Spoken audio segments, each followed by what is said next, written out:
Bila keterangannya dibutuhkan oleh tim penyidik KPK, kami panggil sebagai saksi tentunya untuk memperjelas perbuatan dari para tersangka yang sudah kami tetapkan.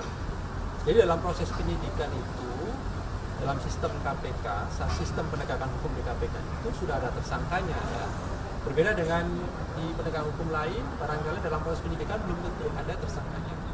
Di KPK sejauh ini aturan normatif yang berlaku di internal KPK, jika pada proses penyidikan maka tentu sudah ada tersangkanya. Oleh karena itu, untuk memperjelas perbuatan dari para tersangka, maka dibutuhkan keterangan saksi. Oleh karena itu, kami berharap siapapun yang dipanggil oleh tim penyidik KPK kooperatif hadir sesuai dengan waktu yang ditentukan oleh tim untuk hadir di titik merah putih KPK.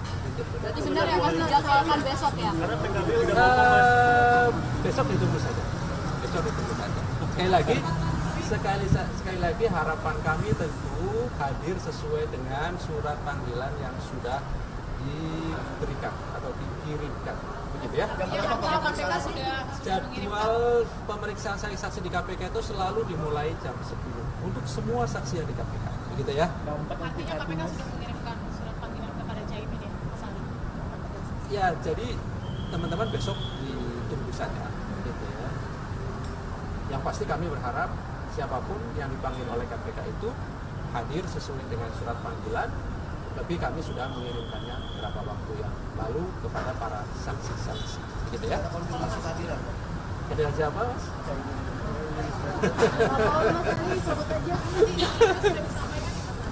Jadi untuk memanggil saksi itu minimal 3 hari sebelumnya sudah harus disampaikan, dan semua saksi yang dipanggil untuk besok hari Selasa itu pasti kami pastikan juga sudah diberikan surat panggilannya jauh hari sebelumnya. Oke? Adakah saksi Mas Ali?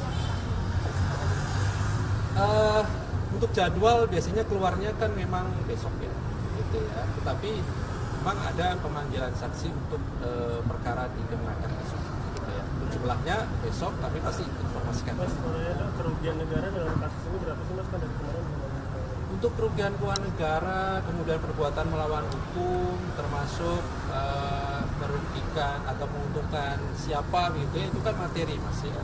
Sehingga nanti tentu kami akan umumkan secara resmi bersamaan dengan konstruksi perkara, termasuk mengumumkan para tersangkanya, dan kami pastikan bila memenuhi syarat pasti dilakukan penahanan. Di sanalah kami akan sampaikan kepada masyarakat secara utuh dan lengkap konstruksi dari perkara tersebut. Yang pasti kewenangan KPK berdasarkan pasal 11 itu kan minimal 1 miliar rupiah bila berhubungan dengan kerugian keuangan negara. Itu sudah memenuhi syarat dan melibatkan penyelenggara negara ataupun aparat penegak hukum. Itu syarat yang harus dipenuhi oleh KPK, minimal 1 miliar rupiah. Itu ya.